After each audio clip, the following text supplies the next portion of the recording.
Right, well, Andy's already introduced me. For anybody who didn't hear that, I'm Sophie's, well, for the wedding crashers, I'm Sophie's dad. I'd like to start by, of course, welcoming Andy's parents, Rebecca and Mark, without whom today wouldn't, of course, have been possible. And warmly welcoming all their family and friends, and, of course, all of you. A special mention must, of course, be made for some of Andy's extended family, and I'm continuing to meet them. Vicky, Charlie and Zoe travelled all the way from Sydney.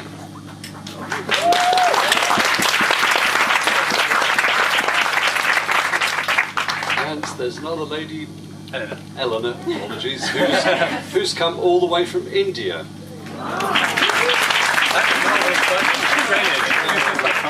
It's amazing how far some people will travel for a free meal.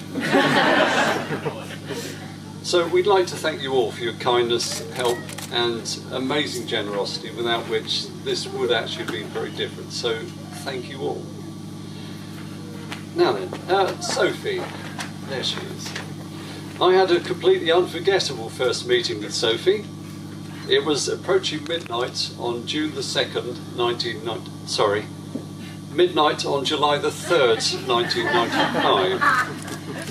Now, everyone tells you that infants cannot focus their eyes for several weeks after birth, but I will swear on that memorable first occasion, Sophie rolled her eyes at me. She was a lovely infant, gregarious, outgoing, always quick to show affection, and as she grew into a child sensitive to the emotions and feelings of others, she was known affectionately by all as the Huggy Monster. Of course, as parents, we have a challenging role, bringing up our children to face difficulties, trials and challenges, displaying the same strength, fortitude and resilience that we so aptly demonstrate in times of need. Or as we like to remind them constantly, do as I say, not as I do. Sophie was a natural at ballet, showing amazing poise, dexterity and grace. It was always a joy to watch her in both shows and competition, where she effortlessly achieved grade 8. However, with hindsight, this pales when I recalled her aged 6, leading a troupe of mice on stage at the Medina Theatre during a show of Peter and the Wolf. Unfortunately, whilst initially we all saw the delicately tripping feet and glanced at the wonderfully made costumes, Sophie, in finding her way around the set in a scene reminiscent of the Pied Piper, led them all back off stage again, never to reappear, to the evident consternation of the director, who was clearly expecting them to play more than a cameo role. Sophie's always been a hard worker, in addition to school, juggling numerous part-time jobs and mostly keeping on top of them all. Although I can recall on several occasions Sophie ringing us at home while she was out working, saying, "Dad, I'm double booked, could you or Mum babysit for me?" And inevitably this happened when we had friends around for dinner. So when I said to Sophie, we can't, we've got friends around, she said simply, "Couldn't Rich do it?" He did.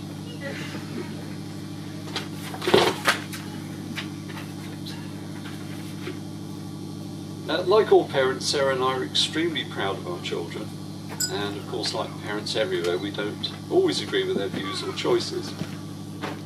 I refer, of course, to Sophie choosing business studies and textiles instead of surveying and construction. She's a natural in building and a joy to have on site, where, like her mum, she simply gets on with things, working very hard and clearing up without having to be asked. And those of you who know construction will understand that's very rare. Now, I understand you've all seen a PowerPoint of Sophie and Andy, and even as a child she was very keen on changing stuff, so she loved nothing more than rearranging the furniture in her bedroom.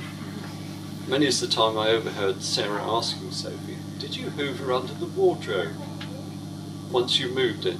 As I recall, this was never a task that particularly appealed. But with her knowledge and experience in building, I'd say Andy needs to look out for roofs being changed, staircases altered and windows added, My strong advice, Andy, is if the postcode's the same, it is your house. That's already happened, I should add.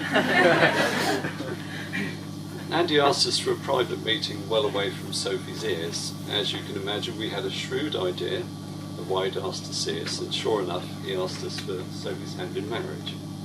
We were delighted to give him an enthusiastic yes. Over the years, we've seen him being kind and loving, really supportive, and he has impressed us greatly with his thoughtful and very romantic gestures to Sophie. So keep it up, Andy. During the subsequent conversation, I said to Andy that we didn't ever wish to become interfering in-laws, and if he ever felt we were, he should tell us so. He agreed to this with some alacrity. So, welcome to the family, Andy.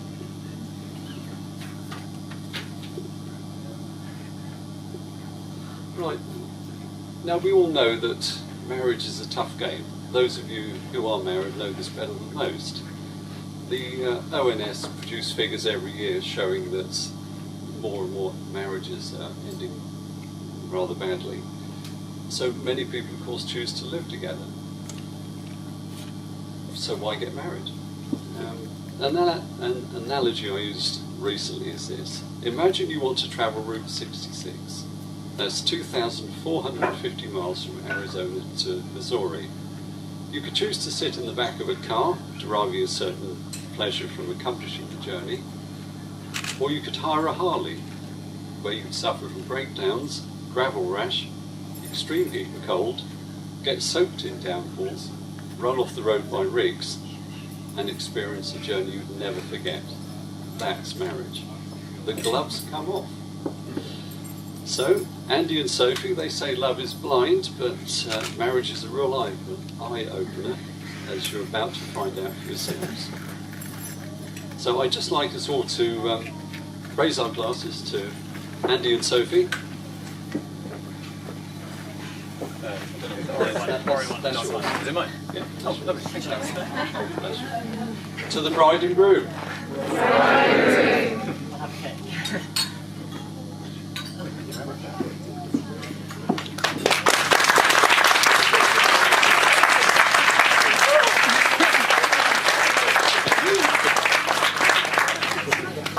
Hello. Like the lifelong and never-ending student I am, I have flashcards, so I'm sorted. I'm going to rely on them as little as possible. Yeah, those of you who know or are on my side of the wedding in terms of knowing me better than they know Soph, you'll know that me standing here talking about anything feeling-based is pretty much my worst nightmare. So if I talk too quickly and garble and then run away, then yeah, please excuse me. First thing I would obviously like to start with saying is how gorgeous Soph looks today. I don't think there's any other place that we should start.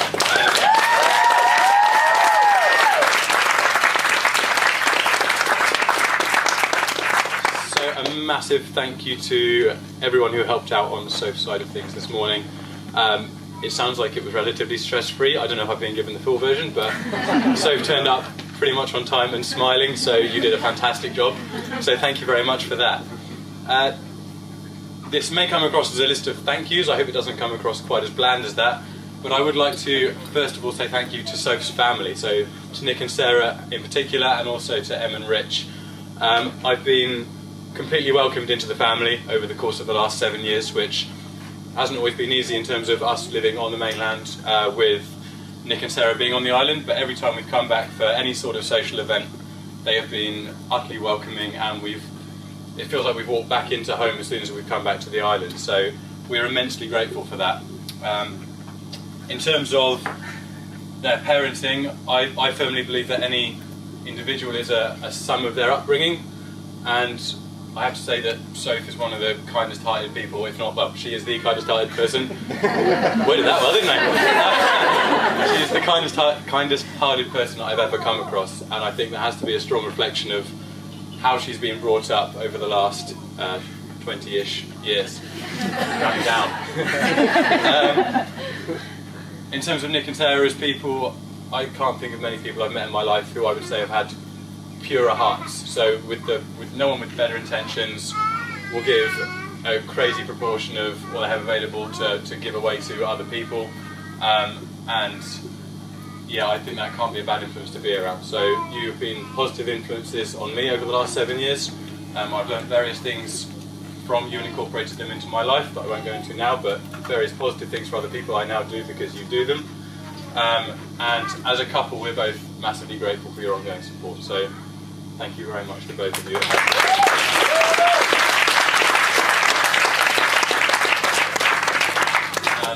My family, who I'm now going to suitably embarrass as well.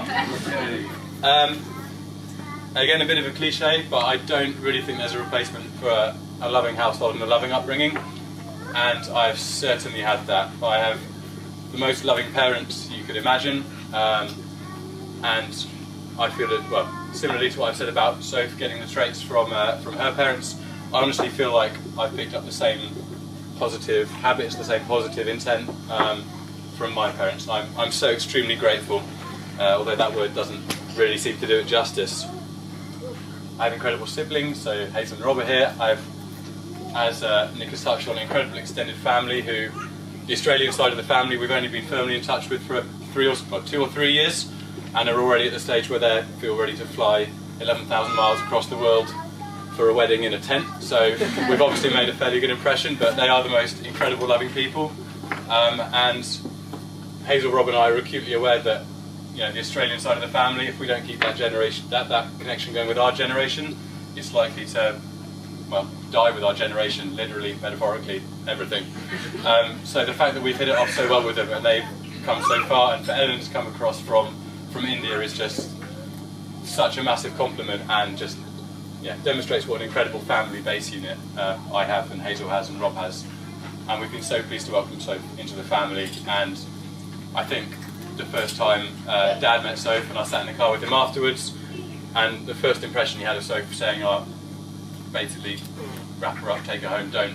You found the right person, and that was after one dinner 6.5 years ago. So I feel like I took that advice on board because we're here. So yeah, but yeah, a massive thank you to my family. You're just, I probably don't say it as much as I can because I hate talking about my feelings, but I am so immensely grateful. I could not have had a better support unit around me.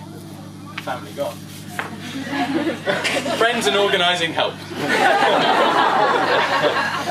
So I'm going to shamelessly steal a quote from Ruth and Dan, who are at the back of the tent, from something that Ruth said when we were at their wedding a few months ago, that everybody in this room are the people that we needed here. If we filled the tent with people we wanted here, it would have been a tent 4 times the size. But every single one of you are people that we needed here today, because every single one of you, at some point, whether it be through our childhood before we met on either side, or since we got together, every single one of you has played an individual and such an important role in either making us who we are as individuals, or making us what I see, and hopefully Sophie agrees, as a fairly strong couple. Yep, wonderful, we're good.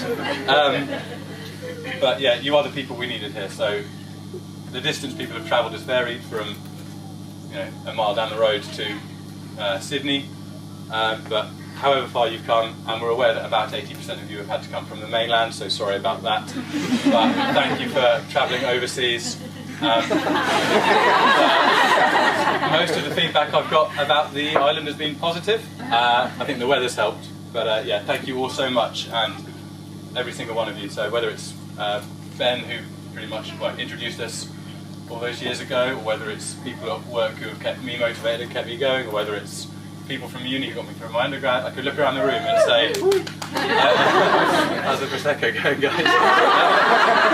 I could look around the room for every table and list out what the people on that table have done for us. It would take me hours, and I don't want to ruin the sweepstake on a bit of paper, so I won't. But yeah, every single one of you has been incredible, and we just love every single one of you individually so much, so thank you. Best man, groomsmen, ushers. I've gone to the terrible bit of reading the tagline, which you're not meant to do. Best man, Ryan, who you will meet in a bit more detail in a minute, I suppose. It was a fairly easy decision to choose Ryan as my best man, for boring reasons I won't go into, and he probably won't go into in his own speech. He is an inspirational young man. He's completed his master's degree through difficult circumstances, and his work ethic is incredible. He's just a lovely bloke and one of the nicest people you will ever meet on the planet. So chat to Ryan later, he's lovely.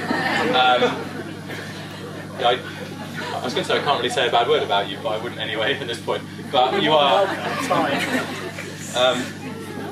I think, yeah, 2 words to describe Ryan, or 3 words: inspirational, reliable, which is something I really look for in my friends, as most of you who know me will know, and friendly, and he's just a great guy. And in terms of the wedding build-up, he's been an absolute godsend. When things have got a bit too much, so when Soph's finishing her degree, or when I've had more on in Winchester, Ryan has just stepped up, said, what do you need me to do? Give me a list of jobs.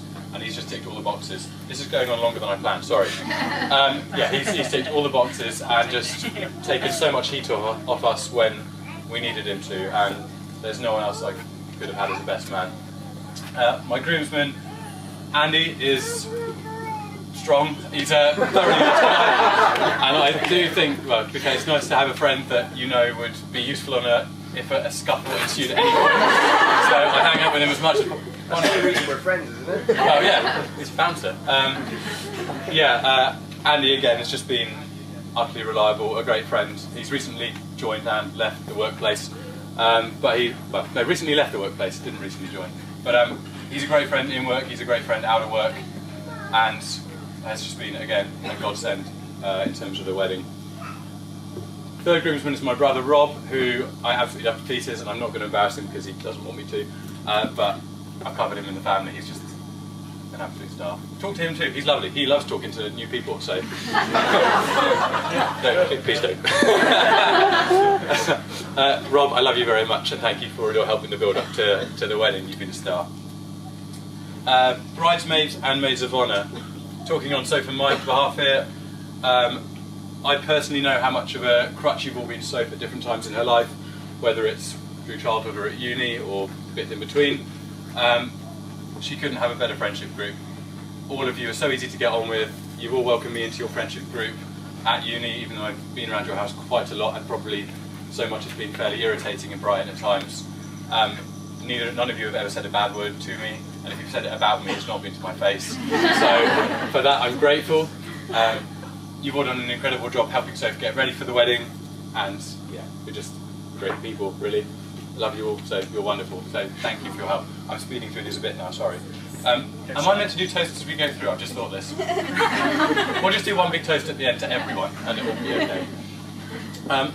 Final person I guess to talk about would be Soph. I feel like I'm on Love Island talking about one girl but this is going to be that cringy bit where they couple up at the end, and then, but no one else has to leave, so it's okay. And anyone who doesn't watch Love Island has no idea what I'm talking about. So Sophie and I got together in 2011, and in that time, Sophie has technically lived in 3 different countries. She's moved from the Isle of Wight to... Where did you go first? Isle of Wight, well, 2 places on the Isle of Wight. Brighton, Barcelona, Milton Keynes, Ireland, different places. Yeah, she's moved around a lot, and I've just stayed in Winchester, like the whipped husband I am now. I've worked around it. But yeah, she's lived in 3 different countries in that time. We both completed a collection of university degrees. I'm now going to embarrass Sophie and tell everyone she got a first-class degree and found out.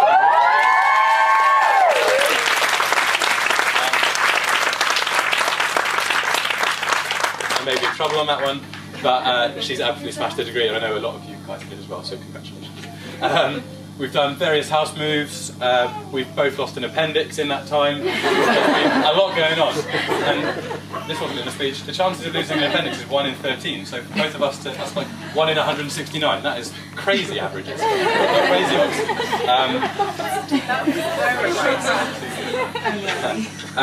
But so much has changed over the last 7 and a bit years now. But one thing hasn't. And Sophie's constantly kept me on the right track. She's my world. She's my she's my world. She's my sanctuary, and she's my sanity. And if I have a bad day or anything's going on that I feel slightly annoyed about, Sophie's a constant. She's there and she's supportive, always smiling. She gives me a perspective on things if I come home feeling completely blinkered about one bad thing that's happened in the day. Makes me see the bigger picture. And as I touched on earlier, she's got a completely pure heart. I've never met someone with better intentions or a better heart and always wanting to help other people. So yeah, that's pretty much all I've got to say. Well, that got intense. Cards away. If I could have my Prosecco flute, please. And the girl I would like to couple up with today if we could do 2 raising our glasses, because I forgot to early to everyone else. So if we could raise our glasses to everyone I've mentioned. I'm not going to list them because I'll forget, but parents on both sides, bridesmaids, groomsmen, best man, all these people. To all those people. And finally, a toast to the absolute love of my life and my complete sanity, to Sophie. I will hand over to Ryan, and then we can go back to...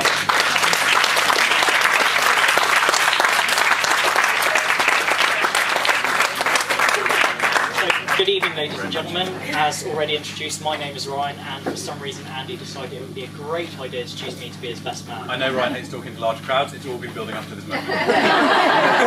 So I've got 2 rules for you guys, pretty much. First of all, keep your mobile phone switched on because you will need to entertain yourselves for the next few minutes. And if anyone has any good jokes on their phone, please send them to me now.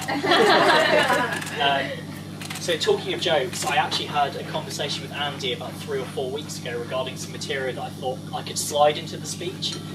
So as we were walking home from town, after going to have a look at our suits, I mentioned it to Andy and I was given a resounding no. So for those of you that do know me here, this is going to be very PC compared to what I normally like. For those of you who want to know what those jokes were, come and find me later. He's been very, very sensitive. Very sensitive. This speech is going to be a lot more sensitive than I normally am, so sorry. So first of all, on behalf of the groomsmen and the bridesmaids, I would like to extend considerable gratitude to Andy and Sophie for allowing us to be a part of the biggest day of your lives. I know that both of them have had to balance a considerable amount over the last few months in particular, especially whilst being away from each other for as long as they have. I can only hope that today has run smoothly, and that apart from this speech, it has all exceeded your expectations. Speaking of the bridesmaids, can I just take a moment to say how beautiful all of you look today as well, and the maid of honour, I think, somewhere. I can just about see you. Secondly, I would like to apologise to Sophie. I tried my best with Andy. This is all I could come up with this morning, so work in progress. It is a work in progress. Hopefully, as the evening goes longer, he might look a little bit better. Can I add something? You're more than So welcome. while you were all congregating in the church, there were 4 of us in a toilet googling how to tie a cravat. This is the closest it's going to get. Just over there. Sorry, Ryan. Does it pass, at least? Does it pass? So, next I'd like to thank 2 people who realistically, compared to the rest of us, have had quite an easy day. All they've been asked to do is stand around pouting and looking pretty, and they've spent, well, they haven't really spent a lot of time in their hair and makeup, obviously being in a toilet, but can I just extend a handout to the 2 other groomsmen as well, Andy and Rob, for being a part of today as well.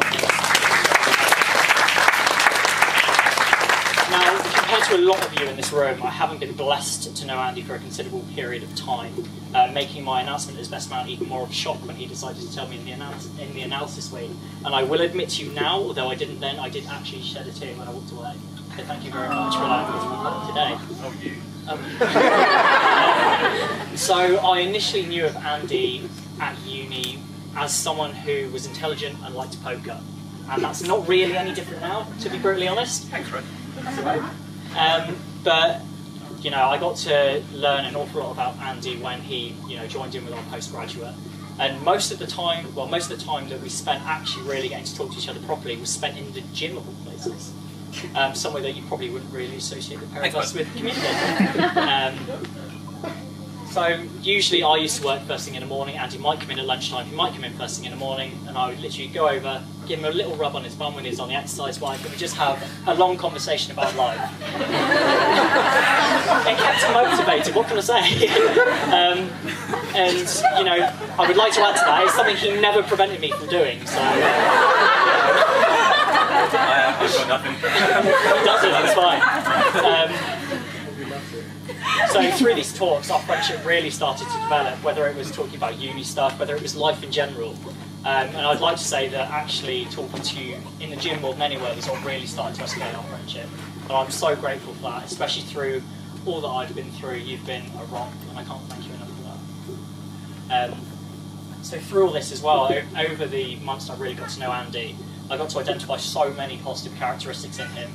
And I'll be honest, I did spend quite a few months after seeing what Sophie did look like the first time I met her at Connor's house, wondering what she did start to see in him. And then it very quickly made sense. Risky, right? Risky. I was going to. But I can honestly say Andy is genuinely one of the most wonderful men that I've had the pleasure of knowing, to the extent where I've actually recently asked him to be a godfather to my son as well. So for me, that's a strong reflection of just how much I value this man. I mean, we've had many treasured moments together, whether it's #lips, Yep. many angry FIFA sessions whilst drinking protein beer because gym is life, and most recently the stag do. Yes. It's fine, it's relatively mine. So the boys that all came did a fantastic job of covering up exactly what was going on right up until the moment we reached our destination. Literally the day before, I had Andy messaging me whether we needed travel plugs. I said I had 3. He asked me whether he needed any foreign currency whatsoever. I said, you know what, I've got 2 travel cards, I fully loaded up with foreign currency. Don't worry about it. When he realised he didn't actually need his passport, we got it in the net for at least 10 minutes about the small fortune he spent on all of his travel minis and his travel plug. That was a nice way to start. Thank you. I'll wait for that to come on later as well, so... No comment. But Andy did express considerable gratitude for the weekend, resulting in a hell of a lot of good male bonding, me taking on a phobia of water, and a number of the guys unfortunately having their clothes taken back to the hostel and being left naked after white water rafting. So although he's not here, After alcohol. That's there was no innocent. alcohol involved. It was If you want to just blame it, Lloyd has sat on table. What table are we? 4? Lloyd and Paddy. Lloyd and Everyone. Paddy. Yeah. Thank you. Thank you for dressing Andy, the other Andy, in pink. So yeah, although he's not here, Anton was an absolute hero for having spare clothes for everyone to save some blushes. So yeah, so boys, I just want to thank you all for a class weekend and giving Andy a send-off that he thoroughly enjoyed. And I will show you all the very intimate message that he sent afterwards. Probably not the right words. Probably not the right Emotional. Yeah. It's fine, it's fine. So as well as that, there are many people present here today who are so proud to share on this day with you, whether it's family, friends, or certainly myself. I want to thank you for asking me to be your best man, and hopefully I haven't showed you up too much right now, maybe later when it's more allowed. Andy, it's safe to say that you're a very lucky guy, leaving here today with a beautiful, charming, intelligent young lady with a smile that can radiate any room. And Sophie, you're lucky as well. You gained a beautiful dress and lots of flowers. What can I say? Now for the part that honestly isn't a duty. On behalf of everyone present here today and those that will be attending this evening, I want to wish you both many years of happiness and unconditional love. So, can I ask those of you here to raise your glasses and join me in toasting the bride and groom? Congratulations, Mr. and Mrs. Mitchell-Moore. So thank you very much, everyone. Enjoy the rest of your evening, and remember, my name is Ryan. What would you like to drink?